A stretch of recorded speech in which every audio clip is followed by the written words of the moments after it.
Introduction to economic models, which are graphs that show relationships between variables. And we talked about the production possibility curves in chapter 2. And now the chapter 3 is about a model of supply and demand. So this will be a really important model, as you can expect. I'm sure you guys have heard of supply and demand. Okay, now first of all, this model takes place in a competitive market, and what that means is simply that there are a lot of people in the market, a lot of people buying and selling, which is different from a situation where you have a monopoly, for example, where it's just one firm selling a good. We'll talk about that in chapter 13. So for now, a competitive market has lots of buyers and sellers. Okay, so a market in which there are many buyers and sellers of the same good.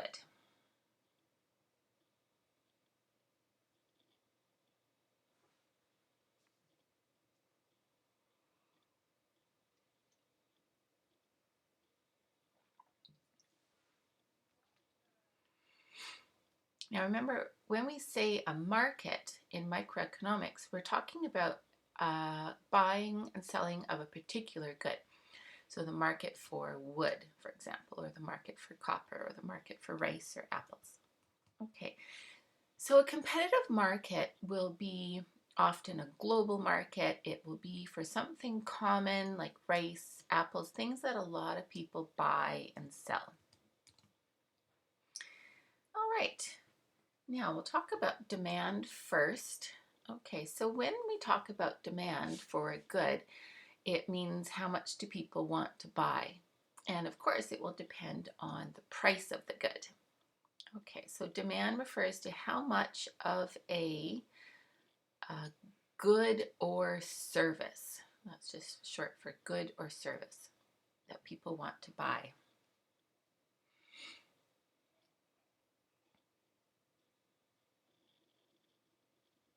Okay, so the most important variable when you are deciding how much to buy of something is, of course, the price. So this model, this graph, is going to show the relationship between the price and how much people want to buy. Okay, so a model of demand illustrates how a change in the price affects the quantity of a good demanded.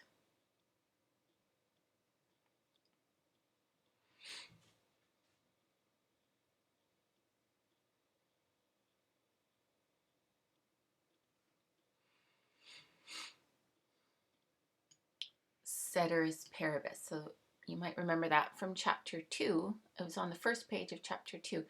That's Latin. It just refers to everything else is held constant or everything else is equal. And the reason why we have to make an assumption like that is otherwise it'll get too confusing when we're trying to figure out the relationship between these two variables. Because of course the price is not the only thing that affects how much you buy of something. How much you buy also depends on how much money you have, how much you like the good, how much you need the good, etc. And so if we allow multiple variables to change at once, then we will not be able to determine what caused you to buy more or less of a good. So what we have to do is we have to hold all other variables constant and then just allow one variable to change at a time, such as allow the price to change but hold your income constant. Okay, so we have to assume that there's no change in these other variables. So we've got income, preferences, or other things.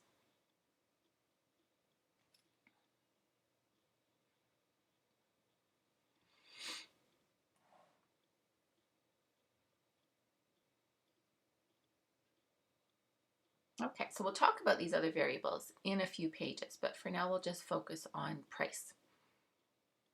Okay, so the model of demand is the relationship between price and quantity. So first we'll start with a table, and it's going to show the different quantities at different prices.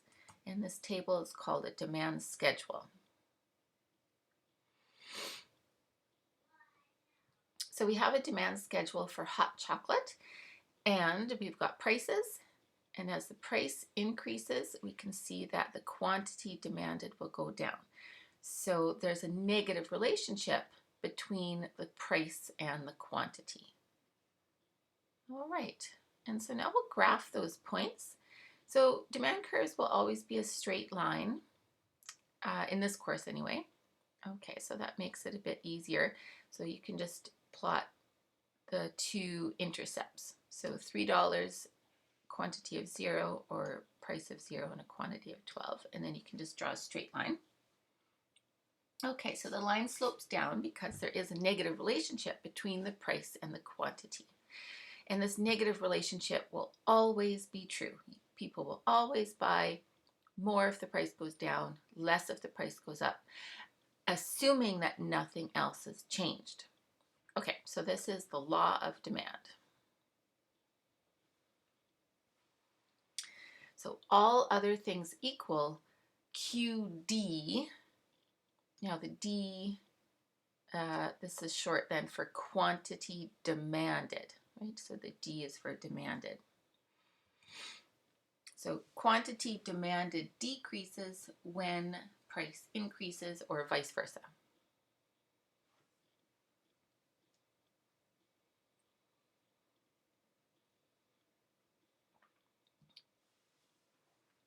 Okay, now with this model, we can illustrate this law of demand, this decision that people make to buy more if the price goes down or less if the price goes up. And we would illustrate it just by showing different points on the curve depending on what happens to the price. Okay, so for example, let's say the price is at $2. Okay, so that's here, and we know that at that point the quantity is 4. And then let's say the price goes down to $1. Okay, so at $1, okay, so that's here. At $1, the person is going to buy a quantity of 8. Okay, so that's what we're doing. We're just using this graph to illustrate people's decisions. This price they buy 8, at this price they buy 4. And when this price changes and they move from this point to this point, that's movement along the demand curve. And that's called a change in quantity demanded. So it could go either direction, right? We could start at a price of $1 and have the price go up, and then they will change the quantity demanded from 8 to 4. Okay, so it can go in either direction. Okay, so a change in price will cause a movement along the demand curve.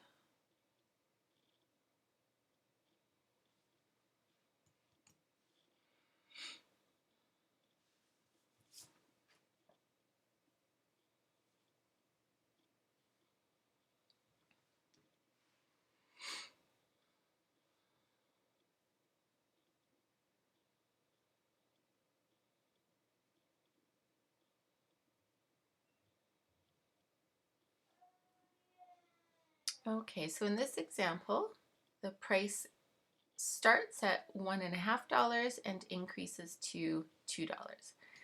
Okay, so we start at this point and there's a movement to this point.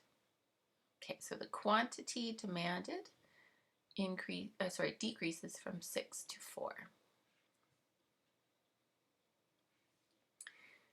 Now, when we refer to demand, we could be referring to an individual person's demand for a good, or market demand. And market demand would be the total quantity at each of the prices.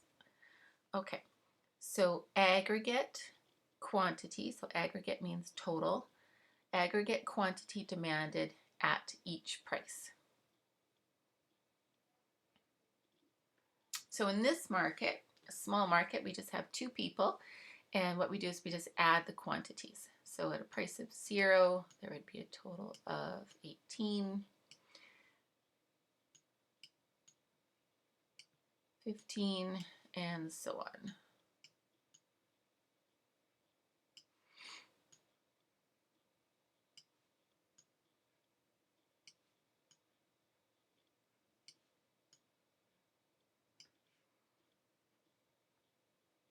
Okay, now on the next page, you have a graph, and the graph already has the two individual demand curves for Matthew and Michelle. And what you're going to add to the graph are these new numbers, the market demand.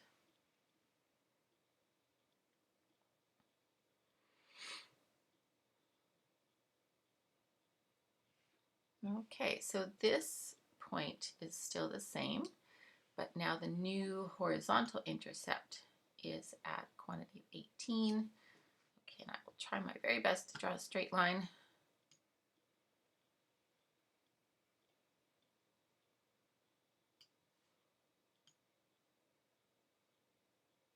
There.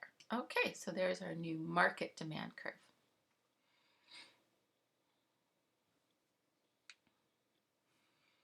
All right. So if you added a third person to this market demand curve would move even further out this way, right? Because more people will increase the quantity demanded. So that is one example of something that will move the demand curve.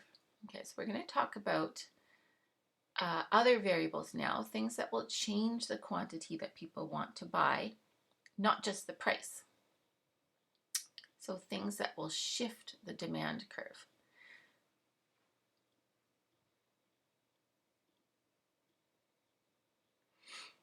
Okay, so the first one we've talked about already, income.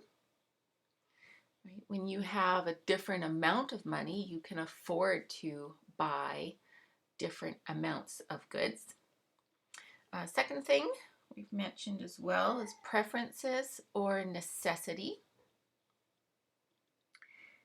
So if there's a change in how much you like the good or how much you need the good, it will change the amount that you want to buy of the good, even if the price has not changed. Okay, the number of people or the population, more people will increase demand for goods. And the next one is expectations about the future. So if you are preparing for something, you might be preparing for a job interview, for example, and you want to look good, so you go and you buy some nicer clothing. Or if you're preparing to have to stay at home for a long period of time, you will go out and get extra amounts of food and other supplies for staying at home. Okay, so expectations about the future.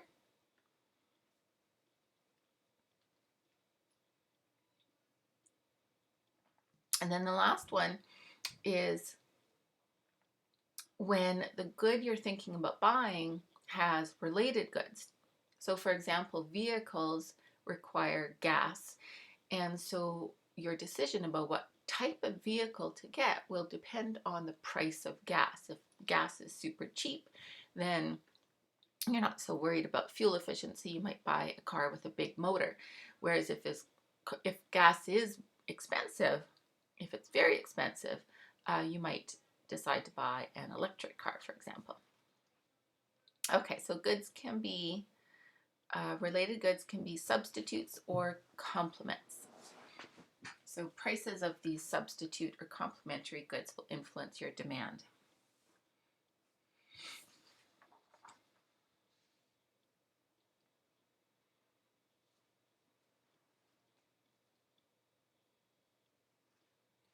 Great. Okay, so now we'll talk about all of these in more detail. So we'll start with these substitute or complementary goods.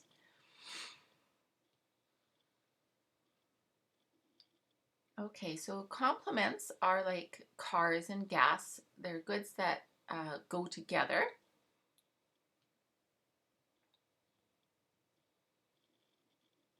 Goods that are consumed together.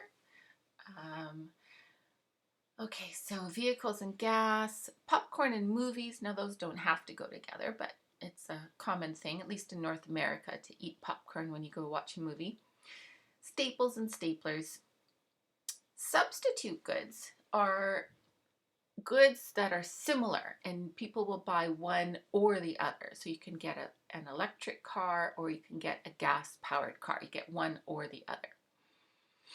So other similar goods people are willing to consume instead.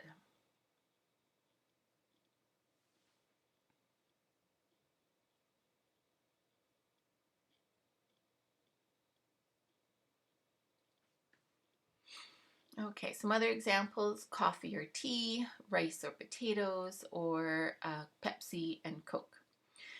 Okay, now for substitutes, if the price of one goes up, so let's say the price of Coke increases, then people will want to buy more Pepsi instead because it would now be relatively cheaper. So when goods are substitutes, a rise in the price of one is going to increase demand for the other one.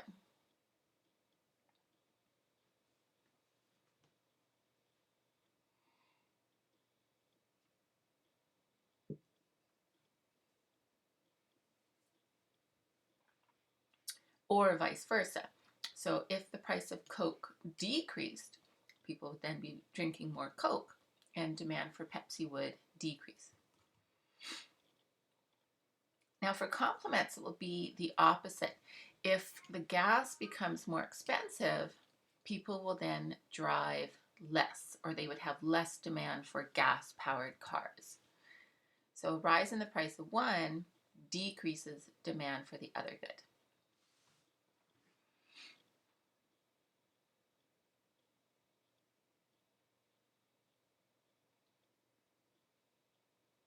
Or vice versa. So if gas becomes cheaper, then people will drive more gas-powered cars. Okay, so now the next one is income. So income affects our ability to buy goods, right? It affects how much we can afford to buy. But there are different kinds of goods. Now, there are nice goods, there are not so nice goods. So when you don't have much money, then you are forced to buy goods that are like lower quality. And those are called inferior goods. You actually buy more of them when you have less income.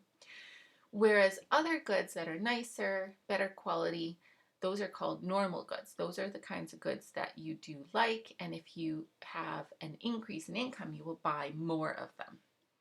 Okay, so normal goods, when your income increases, your demand increases.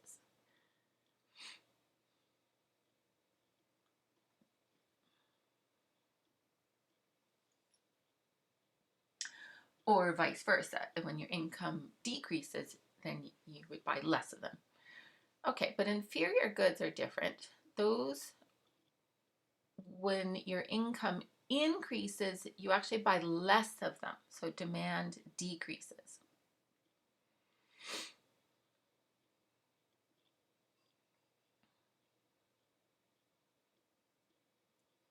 Or vice versa. So during a recession, for example, when people's incomes go down, there will be an increase in demand for these kinds of goods. Okay, so for example, in the picture here, I've got canned ham, right? Canned meat. Obviously, if you have more income, you prefer fresh meat. Say new cars versus used cars, or name brand things versus clothing from Walmart.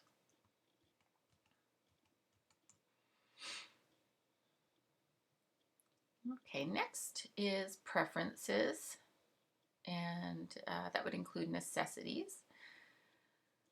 Okay, so the examples here, first one is about fashion. So fashion obviously changes significantly. So back in the 1980s, this outfit and hair was super cool, not so cool now.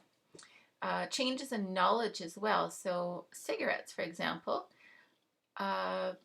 back 100 years ago, even I don't know, 60, 70 years ago, people did not know that cigarettes were bad for health.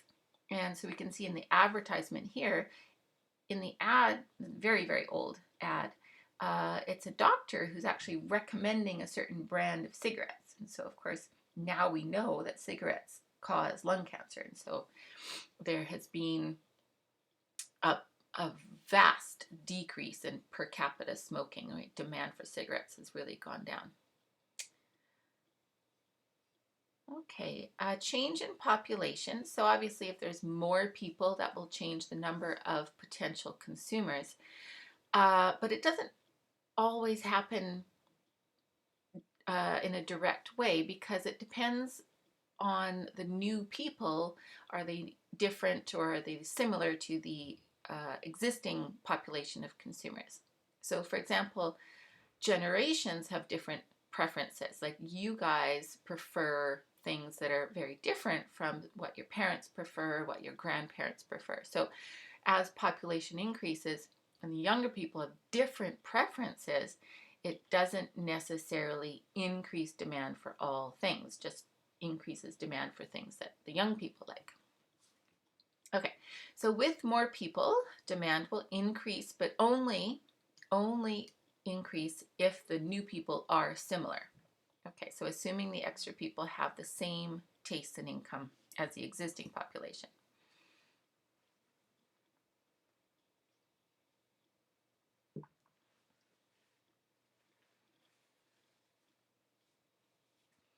So if the new people don't have the same tastes or income as the existing population, then demand for things will not necessarily increase. Great, okay. So last one, change in expectations about the future. Okay, so this can mean many different things. If we are expecting something bad to happen, we can prepare for it in different ways. If we're expecting bad weather or a pandemic, people will buy certain things to prepare for that. Even if it hasn't happened yet, people will prepare for it. Expectations can also be expectations about the future price of something, right? If you're planning on buying something, you might be thinking about what the price will be in the future, and then that will influence whether you want to buy it now or wait and buy it in the future. And so the stock market is like that, and the housing market is like that, right? If you hear that prices are supposed to go up in the future, you will be wanting to buy as soon as possible. Whereas if you hear that prices are going to go down in the future, then you might wait and buy later.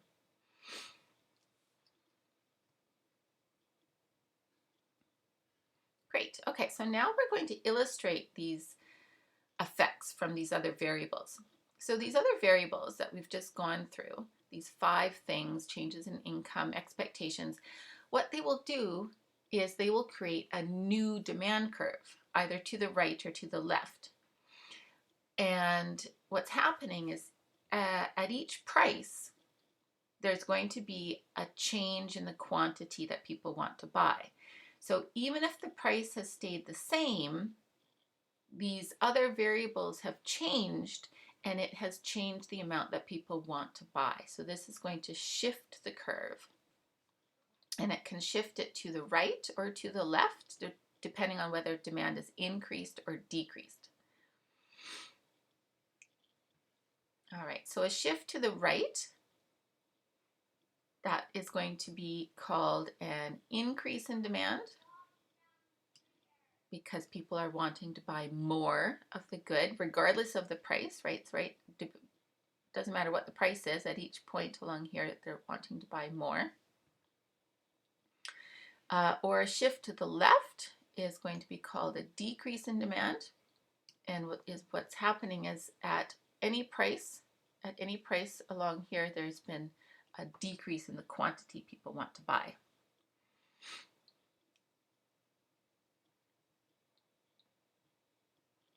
All right, so let's review.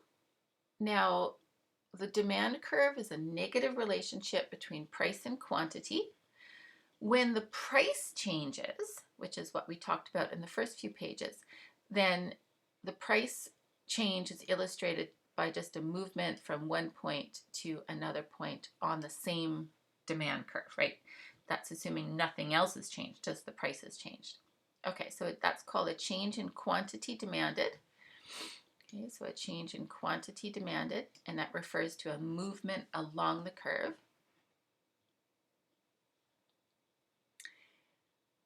or if something else has changed and it will cause a shift of the curve. And so that's called a change in demand. Okay, so these two phrases are very similar. A change in quantity demanded or a change in demand. But you have to remember the difference because they look very different on the graph, right? This is a new curve, whereas a change in quantity demanded is just one curve, just the same curve, and just moving to a different point on it. Okay, so the graphs here illustrate these differences. So the graph on the left is illustrating a price change. So same demand curve, just a different point on that demand curve. And then the graph on the right is illustrating a change in demand, which is a shift. Now, the graph on the left here, this change is caused by the price changing, whereas a shift of the curve is caused by something else changing, one of the 5 variables that we just went through. Now for exercise 1, what will happen to demand for banana milkshakes in each of the following cases? Show the effect on the diagram. Okay, so number 1, milkshakes are a normal good.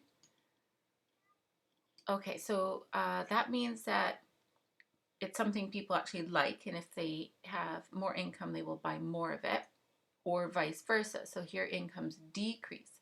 So if incomes decrease, they will buy less of it. Okay, so that's a shift to the left then. So we just draw a line to the left, and we just label it with D2. Okay, that's all you have to do. Next one, peanut butter cookies are a complement for banana milkshakes. That means people consume them together. They buy them at the same time. And the price of peanut butter cookies increases. Okay, so now the cookies are more expensive. People will buy fewer cookies, but then they will also buy fewer milkshakes at the same time. Okay, so fewer, so again, a shift to the left.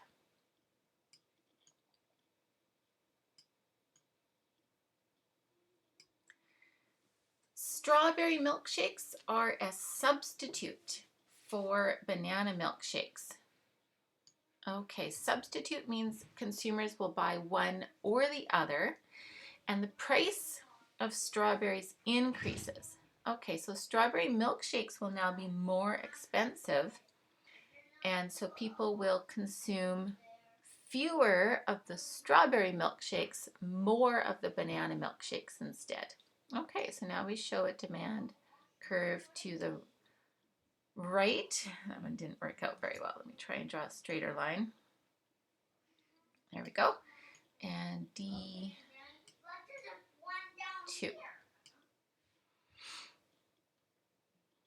Now, number 4, the population increases and the new people have a similar preference for banana milkshakes. Okay, so the new people will also like banana milkshakes. More people will lead to more demand.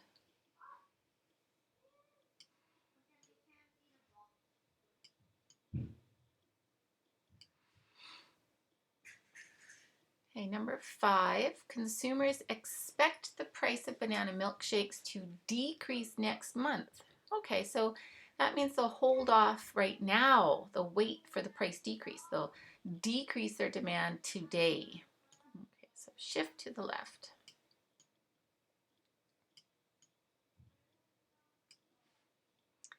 And last one, the price of banana milkshakes decreases. Okay, so this is not a shift because it is the price of the good itself that is changing. So this will be illustrated as a movement along the curve. And we're showing the price decrease. Okay, so we'll start at a point up here and we'll move to a point down here. Okay, so then we can label it simply as P1, and then at P1 we'll show the initial quantity demanded, Q1,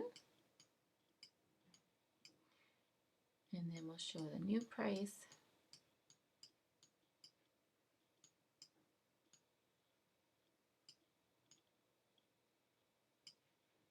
And we'll show the new quantity demanded.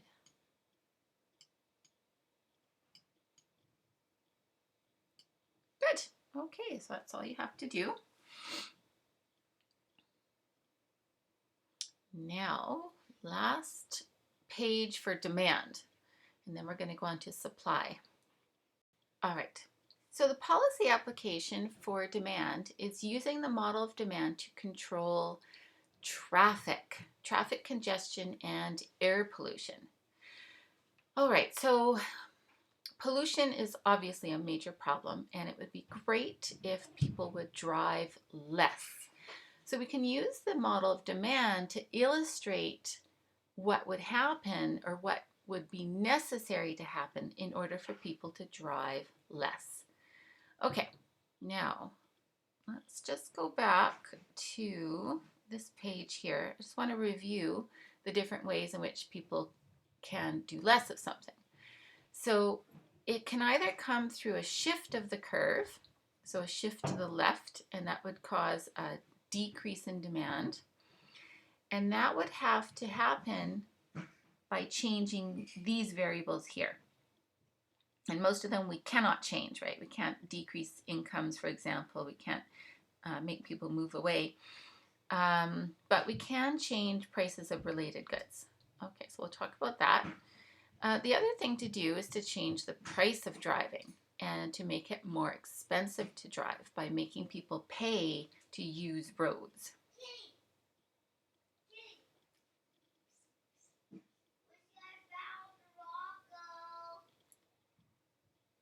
Okay, so the first example is lowering the price of substitutes.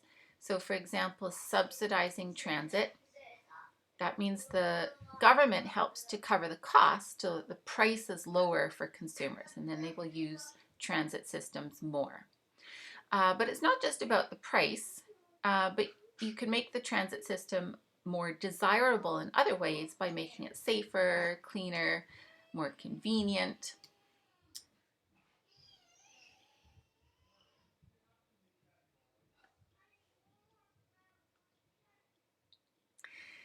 Okay, another option is riding bicycles or walking. Okay, for a lot of people that's not really an option, but for some people it is.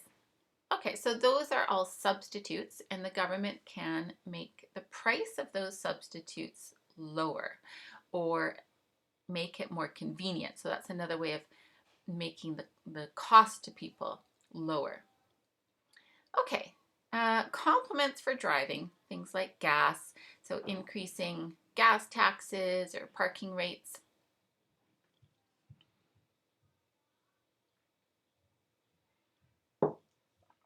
All right, so these options will all decrease demand. So the demand curve would shift to the left.